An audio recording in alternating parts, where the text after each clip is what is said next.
Olá, produtor e produtora rural, colaborador do Mundo Agro, sejam muito bem-vindos ao AgroTalk. Sou Ângela Ruiz, jornalista especializada em clima e agronegócios, podcaster e produtora de conteúdo agro. A pauta de hoje é o preço da saca de soja. Atraso na colheita, preços menores das commodities e uma melhora na oferta internacional fizeram a balança comercial brasileira da agropecuária ter evolução de apenas 2,4% no primeiro trimestre deste ano em relação ao mesmo período anterior. Pesou também nessa conta a saída da China do mercado da carne bovina por quase um mês. Soja precoce esticou o ciclo, muita chuva na colheita da soja de ciclo normal, e isso dificultou a retirada da soja no campo. Contabilizamos também aí o preço do frete e mais chuva acontecendo nos portos, que também dificultou o carregamento dessa soja. Tudo isso fez o preço cair e assustou o produtor rural brasileiro. Para falar sobre o preço da soja, a convidada do podcast AgroTalk desta semana é Franciele Link, produtora rural, sócia fundadora da Moeda da Terra, corretagem de grãos, é graduada em administração de empresas pela UPF e possui MBA executivo em economia e gestão de agronegócios pela FGV, a Fundação Getúlio Vargas. Ela ministra cursos e palestras sobre comercialização de soja, com foco principal em formação de preço da soja e estratégias de comercialização. Franciele, seja muito bem-vinda aqui ao AgroTalk. Olá, é um prazer estar falando com vocês. Muito obrigada pelo convite, Ângela. Realmente é muito bacana estar trazendo essa nossa vivência, né? E experiência enquanto produtora rural. A minha família já produz soja há 40 anos, então eu vivi isso na minha família, essas indecisões de vende, não vende, o sentimento do produtor, a gente sabe o quanto é difícil produzir, ficar olhando o clima, depois na hora de colher e na hora de vender, né? Então, há 8 anos atrás, eu criei a Moeda da Terra, que é a corretora de grãos, e a gente está sempre em busca de fazer os melhores negócios, mas para isso a gente sabe que se manter informado é extremamente importante para ir acompanhando o que o mercado está olhando e então tomar a sua decisão de venda, né? Claro que cada um dentro do que se espera, do que necessita, mas para estar com uma decisão mais profissional, mais embasada, a gente vem trazendo informações aí de mercado, o que aconteceu, para que os preços chegassem aos níveis que estão hoje e o que a gente tem que olhar daqui para frente aí para a próxima safra também. Bacana, e é muito legal ter essa sua visão de produtora rural, porque eu sempre falo aqui, produtor rural ele precisa entender um pouquinho de finanças, né, de commodities, de preço de mercado e entender de clima também, porque o clima também influencia nessa tomada de decisão para o produtor rural. E eu falei aqui, né, desses problemas da chuva, né, na fase que esticou o ciclo da soja precoce, lá da chuva também na colheita da soja de ciclo normal, a chuva dentro dos portos.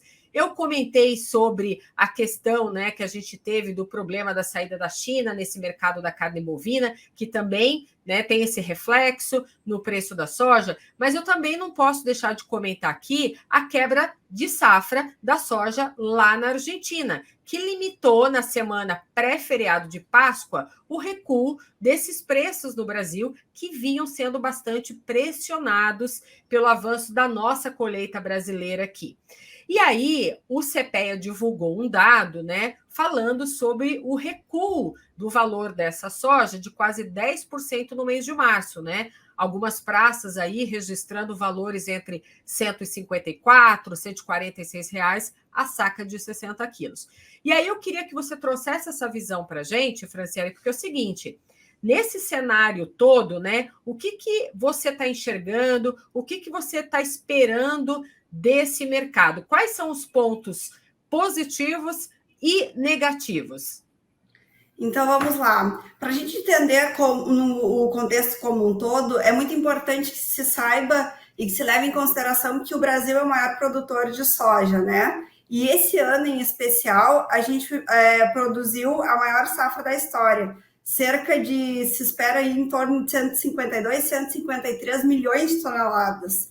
O segundo maior produtor de soja é os Estados Unidos, que vai começar a plantar agora, né? Então, falando em clima, como você estava falando, agora o mercado vai voltar os olhos para como vai estar o clima nos Estados Unidos, para ver como vai ser o plantio por lá e desenvolvimento das lavouras por lá.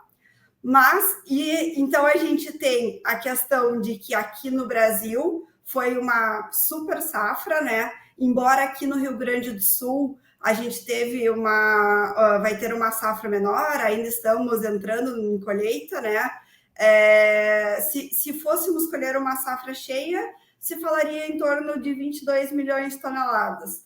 Mas com uma quebra que a gente acredita que vai acontecer aí, se fala em torno de umas 15 milhões de toneladas aqui para o Rio Grande do Sul. Mas como o Brasil como um todo, uma safra muito grande, em torno de 153 milhões de toneladas, o que vem compensando, né, essa quebra da Argentina. A Argentina teve uma das maiores quebras de safra devido à seca lá, e aí então esse número deles não sabem se chega aí a 30 milhões de toneladas, né? E a Argentina é o terceiro país maior produtor de soja. Por isso que na hora de a gente acompanhar e pensar nas decisões de venda, a gente tem que olhar o clima que está acontecendo nesses principais países produtores, nos momentos em que eles estão plantando, colhendo, né? Desenvolvimento de lavoura ou época de colheita, aí para ver se vai afetar e o quanto isso vai afetar para termos o tamanho da oferta. O apontamento do CPEA, né, inclusive, comentou isso que você acabou de dizer, né? Enquanto a safra brasileira segue em bom ritmo e está caminhando para essa produção recorde, na Argentina, o início da colheita fez com que essas estimativas fossem novamente reajustadas para baixo, né? Então, esse contexto na Argentina acabou elevando os preços do complexo soja nos Estados Unidos e limitando esse movimento de baixa no Brasil nessa semana pré-feriado de Páscoa. E você comentou bem mesmo sobre essa questão dos Estados Unidos, porque eles estão numa fase lá agora que eles vão começar a preparar, né, esse quintal deles, né, para as projeções de início do plantio do milho e essa soja. E aí, olhando para tudo isso, o produtor rural aqui brasileiro, você como produtora, fica olhando todo dia as informações de mercado, né, para ver agora o que eu faço daqui em diante, né? Como que eu vou lidar com essa queda do preço? Quando que essa queda vai ser interrompida? É a grande pergunta, né? Você tem, assim, conversando com colegas, dentro aí também do seu trabalho diário, nessa corretagem, vocês têm, assim, uma ideia dessa tendência do preço? Como que ele fica agora em diante? Então, o que acontece, né? Até agora estava pesando muito no mercado e por isso que a bolsa. O que acontece?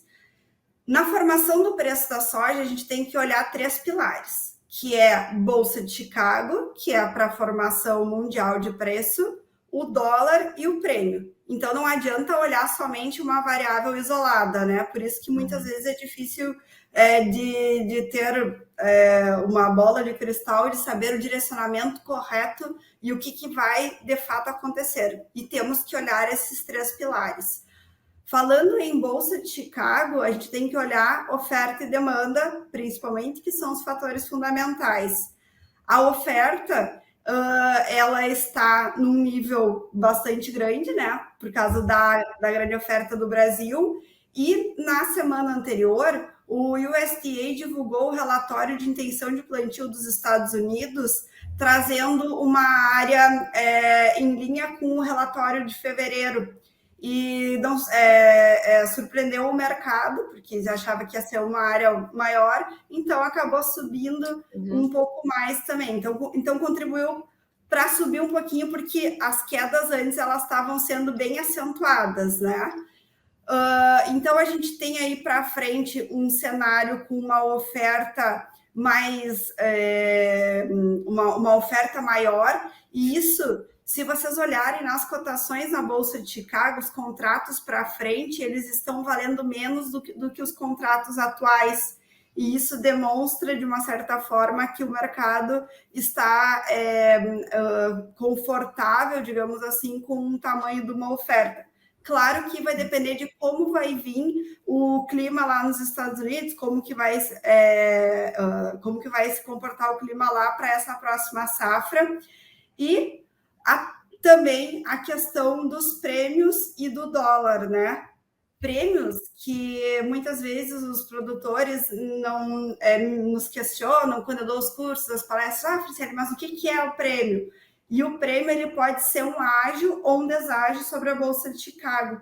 E no momento ele está negativo. Então, aqui no Porto de Rio Grande, por exemplo, está em torno de menos 70 pontos abaixo da Bolsa de Chicago. Isso quer dizer o quê? Que para comprar a soja aqui está se pagando abaixo do valor da Bolsa de Chicago. Então, é preferido comprar em outros pontos. E o produtor aqui está sendo penalizado no preço, está valendo menos do que a cotação na Bolsa de Chicago, né?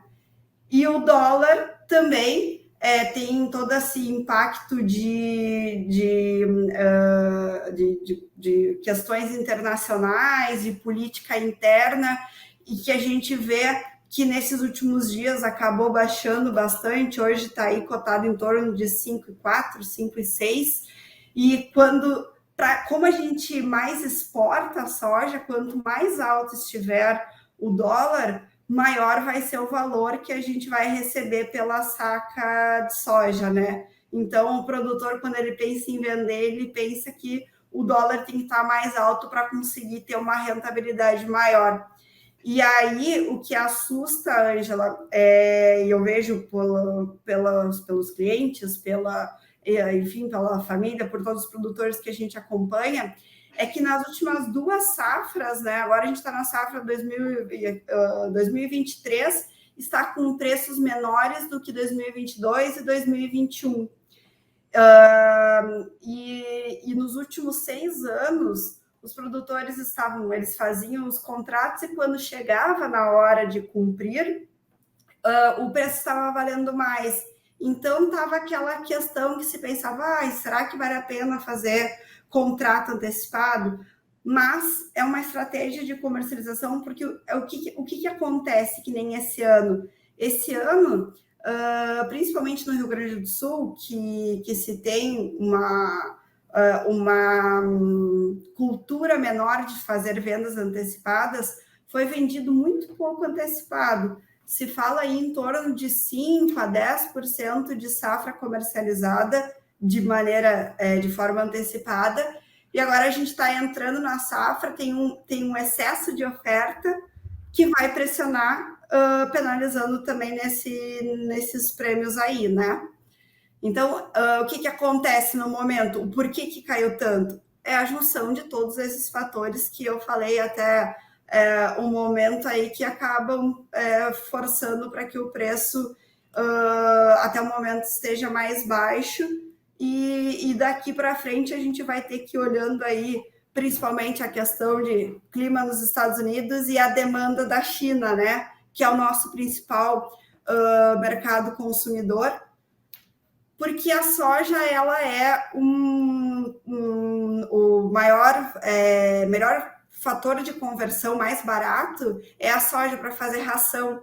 Então, se vende bastante soja para fazer ração para consumo animal, que vai virar frango, porco, gado, né? Então, a gente tem que olhar bastante como que vai estar o mercado consumidor, principalmente o mercado chinês, que é o mercado que compra bastante a nossa soja aí do Brasil, né? Ano passado, o agronegócio trouxe perto aí de 160 bilhões de dólares para o país, né, com essa boa evolução em relação a 2021, mas os preços elevados dessas commodities e da demanda também ajudou, né, nessa evolução.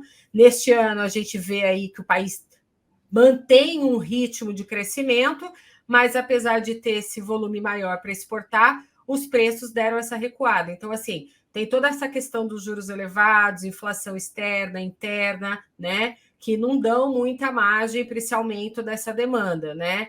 E a Sem questão, falar... se eu fazer um parênteses também para contribuir com a tua fala, a questão de aumento de juros é um fator que faz com que contribua para cair as commodities, né?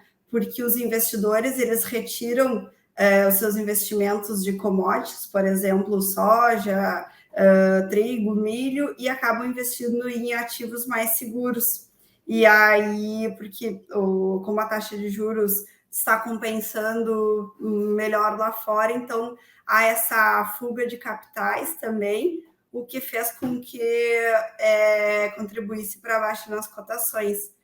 Então, Franciele, até é bacana a gente comentar, porque na minha pesquisa, para a gente ter esse bate-papo contigo, eu vi que as exportações brasileiras deste ano estão com esse ritmo bem menor, né, menos intenso, devido aí os dois produtos da balança comercial, que é a soja e a carne bovina. As exportações de soja, devido ao excesso de chuva que a gente viu e o atraso na colheita deste ano, estão 8% menores do que nos 3 primeiros meses de 2022. E saíram pelos portos brasileiros quase 20 milhões de toneladas de soja, né? Com receitas aí próximas de 11 bilhões de dólares. E a pergunta que eu quero te fazer, e eu acho que você também busca isso, é a questão de que medidas agora os produtores rurais têm que adotar, né? O que a gente pode considerar uma melhor medida? Segura, prende, não vende, compra, como que faz, né? Para cada um, eu imagino que para cada produtor, seja da região sul, da região sudeste, centro-oeste, para cada um vai ter um jeito diferente. Mas o importante é saber ter uma melhor tomada de decisão. E eu sei que para isso precisa contar, né, com a ajuda de pessoas como você, que já trabalham também nessa área, e tem que olhar para a questão do mercado futuro, que é uma ferramenta essencial para o produtor hoje, né, porque permite ele entender um pouco mais sobre negociação de contrato de compra, de venda dessas commodities. Eu queria que se você trouxesse para a gente aqui quais as ferramentas de proteção de preço para o produtor rural no momento, né, como esse do preço da saca tão baixo. Então, eu acho que é importante que cada produtor tem que saber da sua realidade e fazer a sua estratégia de comercialização adaptada ao que ele realmente precisa, né? E não ao que o vizinho ou que viu que alguém fez. Então, tipo, o atendimento personalizado, adaptado à necessidade de cada um é o que a gente busca na Moeda da Terra para atender a expectativa. Mas vamos lá, isso vai desde de uma estratégia mais básica que a gente os produtores conseguem fazendo, até uma estratégia mais avançada, que seria utilizando as operações em bolsa, que aí precisa de uma assessoria mais personalizada, porque realmente é um pouco mais complexo para fazer essas operações. De início, o que a gente sugere? Que o produtor rural tem que conhecer, nós, produtores rurais, a gente tem que conhecer o nosso custo de produção. Conhecendo o nosso custo de produção, que aí vem somar o custo fixo, custo variável, colocar uma margem de lucro que a gente quer para o nosso negócio, a gente vai chegar num preço-alvo de venda. E eu não quero dizer que a gente deva vender toda a soja nesse nível de preço. Porém, esse nível de preço ele serve como um ponto de atenção, né? Por exemplo, lá na minha família, lá em casa, o nosso ponto de corte, nosso ponto de atenção para os custos nessa safra que a gente está colhendo agora, era R$ 180. Então, a gente foi acompanhando o mercado e fomos fazendo lotes de R$ 180 para travar o nosso custo de produção. Então, no momento, a gente está... a minha família que fica trabalhando na lavoura, meus pais, meus irmãos estão colhendo, estão cumprindo o contrato feito que a gente fez lá atrás, a R$ 180, sendo que hoje o mercado está pagando aqui R$ 155. E isso é possível com o mercado, né, da soja. É fazer um contrato de um ano para o outro, você garante um prazo de entrega, com um período de entrega, você vai ter espaço para entregar a sua produção e sabe que vai receber aquele valor naquela data de pagamento. E isso atrelando a tua necessidade de capital. Então, é muito importante que você saiba quando você precisa de dinheiro, porque na hora de comercializar, também se consegue valores diferentes quando o prazo de entrega e a data de pagamento for mais para frente. Por exemplo, se for para entrega imediata e pagamento de 7 dias, é R$ 155. Mas, se a minha conta com o banco de um custeio que eu fiz é para pagamento só final de junho, por exemplo, eu posso entregar em junho e receber final de junho num valor de R$ 163, por exemplo. O mercado oscila muito, por isso que eu estou dando números como exemplos aqui, mas falando para vocês que sim, que isso vale a pena, e é aí que o produtor rural consegue ganhar uma margem maior, pensando na margem de lucro, e tudo começa de primeiro conhecer o custo, saber que aquele preço ali ele serve como um ponto de atenção para ir monitorando o mercado. Eu acho que o mercado vai subindo. Ok, beleza, vamos acompanhando. Mas se começou a cair, começa a travar. E aí se pode repartir em lotes, né? Eu sei que eu vou colher 100 mil sacas de soja, por exemplo. Então, eu posso repartir em lotes conforme a minha necessidade de capital, e ir fazendo esses lotes para ir tentando aumentar a margem de lucro. É uma alternativa, uma possibilidade que está acessível a todos os produtores, porque não exige fazer conta na bolsa, fazer alguma outra coisa, e a gente vê que muitas pessoas às vezes não cuidam esses detalhes e que podem fazer a diferença e aumentar a rentabilidade, né? Na hora da comercialização. E que o produtor, a gente faz o máximo, né? Bota todo o nosso esforço na lavoura, e na hora de comercializar, às vezes não cuida desse detalhezinho que pode fazer uma grande diferença. Aí, então, isso a gente consegue fazer de forma mais tranquila, e a partir daí, pensando em operações, tem as opções, a operação de barter, né? Que é uma troca de produtos, de insumos por soja da safra seguinte, né? Isso é uma alternativa que as empresas oferecem para os produtores. Claro que cada produtor vai saber se ela é adequada à sua realidade ou não, se o custo da operação está valendo a pena ou não, porque vai ter que levar em consideração os custos do insumo e o preço que está oferecendo, mas é uma alternativa também que, no final das contas, o que vale a pena, o que o produtor leva em consideração é a relação de troca, é saber quanto custa para produzir a sua lavoura, e depois ele vai acompanhando, vai vendo, eu acho que eu tenho uma expectativa de colher tantas sacas por hectare. E aí vai se tomando as decisões de venda daqui para frente, porque já teve o custo travado, né?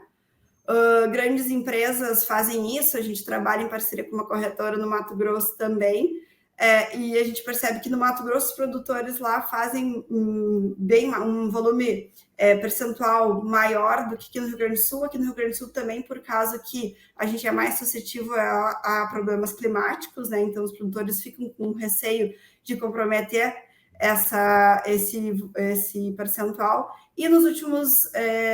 mas é uma estratégia que ela existe.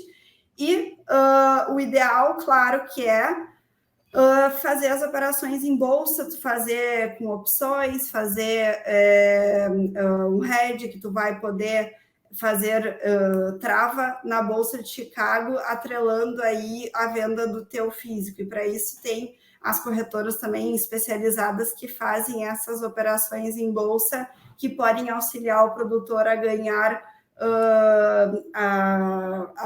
né, ter uma maior segurança aí na venda além do físico, que a gente consegue fazer na moeda da terra, por exemplo, vender aí na bolsa para ter uma margem maior e uma segurança aí na comercialização da sua safra.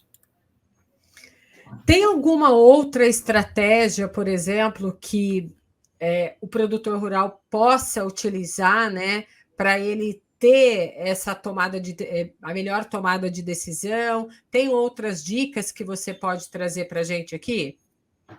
Eu acho que uma das dicas que a gente costuma dar e que os produtores que ainda não possuem depois nos agradecem bastante é a questão de colocar silo, né? Porque com um secador ele consegue colocar o produto, a sua soja, dentro do padrão de exportação e vender esse produto num momento depois com um frete mais baixo e podendo ter um valor mais alto, né? Porque tu consegue compensar na conta também. Então, você ganha num custo de frete menor, não desconta no produto porque já está dentro do padrão, e aí você tem o seu produto disponível para quem quiser, para quem estiver comprando melhor no momento que você decidir vender. E aí que entra o diferencial da corretora, que é isso, exatamente buscar no dia a dia, todos os dias às 9 da manhã, abre dólar e já tem Bolsa de Chicago operando desde as 10 horas da noite anterior. Então a gente vai e olha todos os compradores, todas as trades, todas as indústrias do mercado interno, para identificar quem está pagando mais. E aí a gente tem a oferta do cliente e direciona essa oferta para quem estiver pagando mais. Porque o que acontece? No mesmo momento da cotação, dólar e Bolsa de Chicago vai ser igual para ambos os compradores. Mas o prêmio, que é o apetite de compra, para eles vai estar diferente. E aí a gente consegue posicionar isso e às vezes dá uma diferença aí de R$2 até mais, dependendo do volume ou da necessidade mesmo. E aí você tem uma margem de lucro maior na hora da comercialização. Eu acho que isso é extremamente importante. E, Franciele, como que tá a soja, a sua soja da sua família? Porque, assim, até o final do mês de março, as informações da Emater do Rio Grande do Sul eram que boa parte de toda a soja plantada nessa safra atual, parte dela, 42%, estava em fase de maturação e 38% em enchimento de grãos. E apenas 8% dessa safra atual tinha sido colhida. E a gente sabe que a soja no Rio Grande do Sul, essa soja agora, sofreu muito com as condições climáticas. Como que foi isso para a sua família, para vocês aí na sua região? Então, posso falar tanto da minha família quanto dos clientes que a gente atende aqui. Nós trabalhamos na metade sul, né? A corretora fica situada em Pelotas e a gente planta Rio Grande, Jaguarão. O que se tem no Rio Grande do Sul? É um cenário que as chuvas foram bastante esparsas, né? Choveu aqui 10 milímetros. Muito isolada. Exatamente. Então, o que a gente mais ouviu falar aos produtores nesse ano? Choveu na minha sede, na sede do vizinho do lado não choveu. Então, Então, você tem um cenário que eu acredito que é só depois de ser colhido mesmo que a gente vai saber o quanto quanto de perda que vai se ter na safra, né? O pessoal, no geral, fala aí uma perspectiva em torno de 35, 40 sacas por hectare de média geral, mas tem regiões que estão colhendo muito menos, né? Região de Tupã ali foi bastante prejudicada também, região das Missões.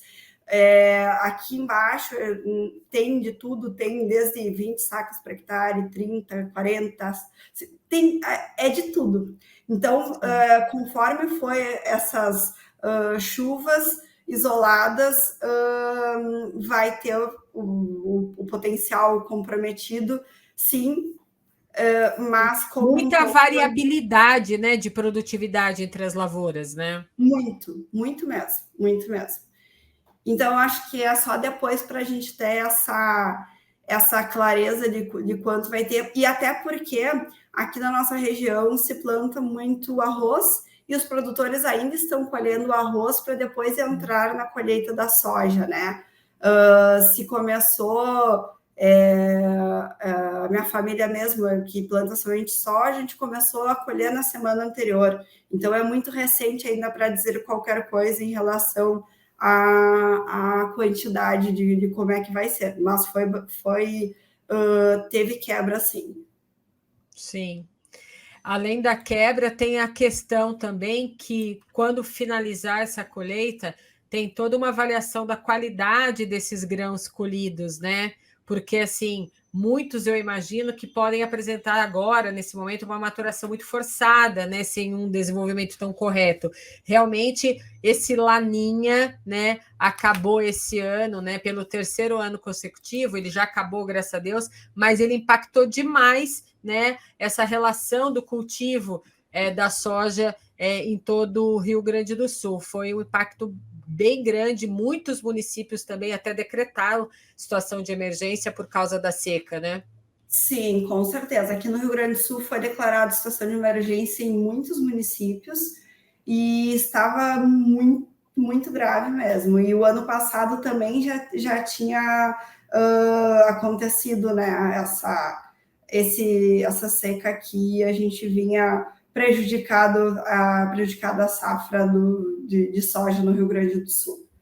E o que preocupa muitos produtores é que o custo da lavoura que está se colhendo agora, ele foi alto também, né? Alguns produtores conseguiram comprar no momento que estava mais baixo, mas muitos compraram naquele momento onde estava mais alto os custos e aí acabaram optando por não fazer a venda porque não estava compensando.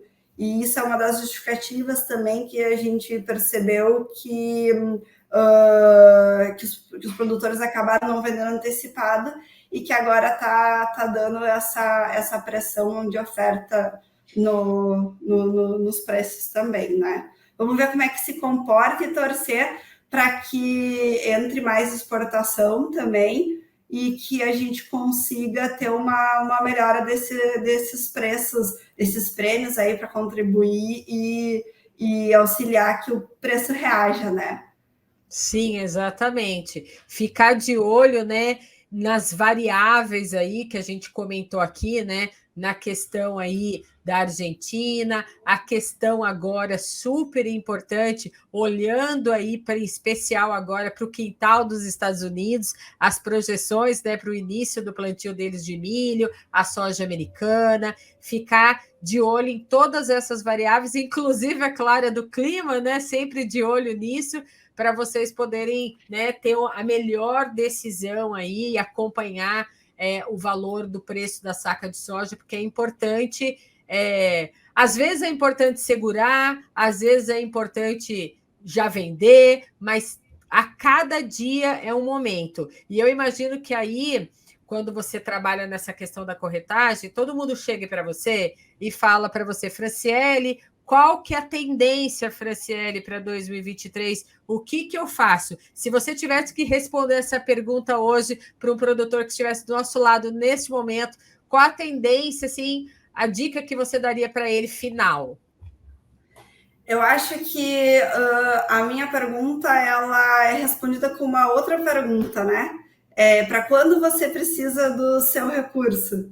Para a gente olhar essa necessidade, porque dependendo se ele precisa só mais para frente, pode esperar um pouquinho mais, mas se ele vai precisar do recurso um pouco de curto prazo, existem algumas trades que estão entrando no mercado para um embarque imediato e um pagamento bem curto, que pode ser com uma alternativa melhor.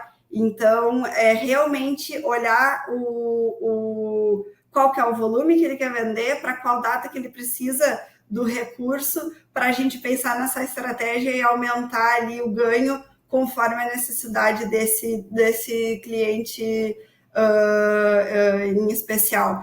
E não esquecer que já tem a próxima safra aí, né? Então, as trades já estão oferecendo preços para a safra 2024, porque para não acontecer também de trabalhar descasado, de comprar o custo, de comprar os fertilizantes, enfim, para a próxima safra e não travar também. Então, a gente ir olhando tudo isso, aquela relação de troca para ver se faz sentido ou não, conforme o que cada produtor acredita aí para si, né? É a questão tipo, do prêmio e do dólar também, né? Porque são coisas que são notícias que de uma hora para outra, às vezes vem uma notícia relacionada, por exemplo, guerra entre a Rússia e a Ucrânia acaba impactando na cotação do preço do trigo, que impacta na cotação do preço da soja, e a gente já tem uma melhora para alguma notícia desse sentido. Então, assim, é realmente muito importante. Até se tu me permitir, eu posso disponibilizar o nosso contato para quem quiser receber os nossos informativos de forma gratuita. Pode mandar uma mensagem para o meu número, que é 054 é o prefixo, 999222121, e a gente manda todos os dias um cardzinho com informativos do que está acontecendo para eu estudando, porque a gente sabe o quão corrida é a vida do produtor rural, e a gente quer estar presente para ir mostrando o que está acontecendo, impactando, para auxiliar aí nessa tomada também. Além na hora de for fazer a cotação, a gente está disponível aí para achar o melhor negócio e fazer para que tenha, né, uma margem melhor de venda. Com certeza, eu adorei, porque esse trabalho que você faz é de produtor para produtor. Afinal de contas, é uma produtora também ajudando para o produtor rural, né, a ter a melhor decisão, a tomada de decisão com a soja, com a precificação, com essa compra e com essa venda. É muito bacana entender um pouco mais desse universo de vocês. É muito legal saber que você vem de uma família, né, produtora, e que também partiu para esse lado também, né, da corretagem. Às vezes é difícil a gente encontrar, né, mulheres nessa posição hoje. Foi difícil para você entrar nessa área, ou você já tinha um dom e um talento para isso? Eu trabalhava com meu pai antes, né, na parte financeira, então eu já tinha toda essa expertise, a vivência do dia a dia do campo, do escritório, trabalhando junto com a minha família. E no MBA que eu estava fazendo na FGV, que era em Gestão Estratégica do Agronegócio, eu fiz uma cadeira de formação de preço de soja, estratégia de comercialização, e eu ficava muito angustiada com o fato de a gente não conseguir prever os preços e não conseguir ter tipo, como eu dizia para o meu pai, como que a gente não vai conseguir fazer isso melhor, né? E aí eu comecei a estudar, fui fazer curso em todos os lugares, era São Paulo, Curitiba, Porto Alegre, Juí, onde tinha curso eu ia sempre. E aí, na época, eu trouxe um analista de mercado que estava morando na Suíça para cá, para dar cursos junto com... Ele dava os cursos e a gente fez 11 turmas de curso aqui no Rio Grande do Sul. falando sobre operações na Bolsa de Chicago. E foi muito interessante. Por esse motivo, eu fiz uma parceria com a Rosul, que é uma corretora aqui de Pelotas. E aí a Moeda da Terra faz operações de venda de físico de soja e a Rosul faz de arroz. Então a gente comercializa esses dois grãos aqui. E no Mato Grosso também, né, em parceria com a Granel lá. E foi muito bacana porque foram acontecendo as coisas concomitantes. Hoje, na Moeda da Terra, a gente tem 5 pessoas que trabalham com a gente na mesa, fazendo as operações de venda e de acompanhamento, porque precisa carregar, entregar no porto, a questão de burocrática, contratos, isso tudo para auxiliar, né? E os nossos clientes são cerealistas, cooperativas e os produtores rurais que vendem para trading ou para mercado interno, para a indústria, que vai aí esse produto ser ou exportado ou esmagado e a gente ter aí essa...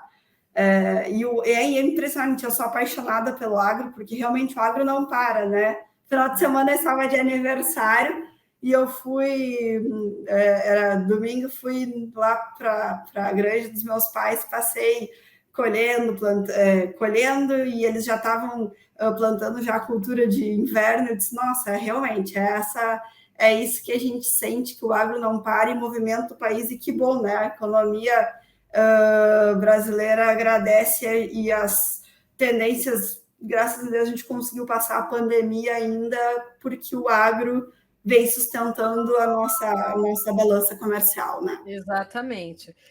Olha, eu tenho o maior orgulho de vocês, produtores rurais. Eu não sou produtora, eu sou jornalista especializada, né, em previsão do clima, de tempo, e eu fiz especialização em agro, mas eu sou apaixonada por esse setor do agro. Tenho o maior orgulho de vocês que plantam, né, o alimento que chega na nossa mesa. Eu acho que está na hora da gente se comunicar melhor com a sociedade. Eu acho que o Agrotalk faz esse papel aqui da gente também informar a sociedade, trazendo aí, olha, um exemplo teu, né, de produtora rural que não parou, que foi estudar sobre corretagem. Eu, como jornalista, né, eu cubro o segmento do agronegócio e tento trazer aqui, né, essa perspectiva, essa visão de vocês, ser essa interlocutora, né, da porteira para fora, que é importante a gente abrir espaço para que vocês dialoguem com a sociedade, né?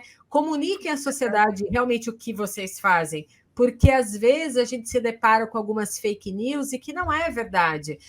E a gente que vive o que vocês vivem, né? Porque a gente quer contar a história de vocês, a gente acaba entendendo melhor, né? O dia a dia de vocês, as dores e as alegrias, porque também existe muita dor, né? Não é só Nossa, alegria, né? Não. E realmente desafiador, assim, eu vejo quando eu fico lá na lavoura junto, eu ainda digo para eles, eu digo, o quanto a gente acompanhando o dia a dia, tu vê que a dificuldade, principalmente relacionada ao clima, às doenças, né, às pragas, sim, o quanto você investe, e é uma indústria a céu aberto. E eu lembro quando eu era pequenininha, que o pai chegava em casa e dizia, nós temos que rezar para chover. Eu rezava para chover, dali a pouco começava a chover. Ele dizia, pai, começou a chover. Ele, agora tem que parar de chover. Eu disse um dia, pai, Deus não sabe mais se eu quero que chove ou que pare de chover. E realmente, assim, na agricultura, né, tu vai torcer até agora. A gente estava torcendo para chover aqui no Rio Grande do Sul e agora tem que parar de chover para a gente conseguir colher. E é isso, então... a gente quer produzir para colocar alimento na mesa de todo mundo e contribuir, né, com a sociedade. E o produtor, ele não é vilão, o produtor, ele é um empresário que